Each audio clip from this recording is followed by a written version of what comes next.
Jangan lupa untuk subscribe dan nyalakan lonceng notifikasinya. Pemirsa, Badan Pusat Statistik atau BPS mengumumkan pertumbuhan ekonomi tahun 2020 minus 2,19% dan kita ikuti sama-sama keterangan pers dari BPS.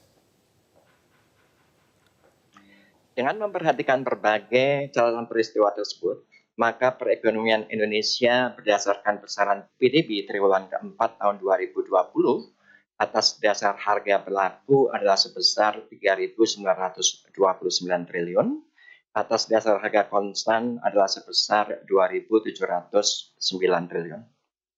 Kalau posisi ini kita bandingkan dengan triwulan ketiga tahun 2020, berarti pertumbuhan ekonomi Indonesia Q2Q mengalami kontraksi sebesar 0,42% dan pertumbuhan ekonomi Indonesia Y on Y dibandingkan dengan triwulan keempat tahun 2019 mengalami kontraksi sebesar 2,19%.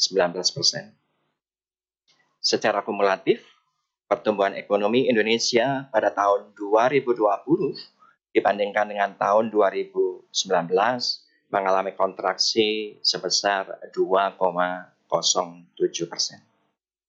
Jadi sekali lagi, pertumbuhan ekonomi Indonesia Q2Q mengalami kontraksi 0,42%, Y on Y-nya minus 2,19%. Secara kumulatif, pertumbuhan ekonomi Indonesia tahun 2020 mengalami kontraksi sebesar 2,07%. Kita lihat pergerakan pertumbuhan ekonomi menurut Q2Q. Triwulan keempat tahun 2020 dibandingkan triwulan ketiga tahun 2020. Secara kuartalan atau Q2Q PDB kuartal keempat tahun 2020 seperti saya sampaikan tadi mengalami kontraksi tipis 0,42%.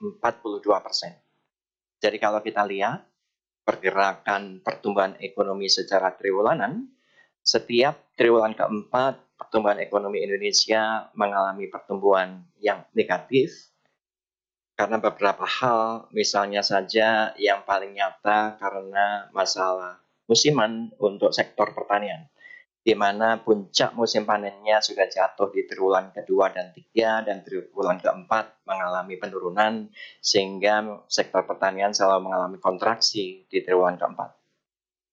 Kalau kita bandingkan pertumbuhan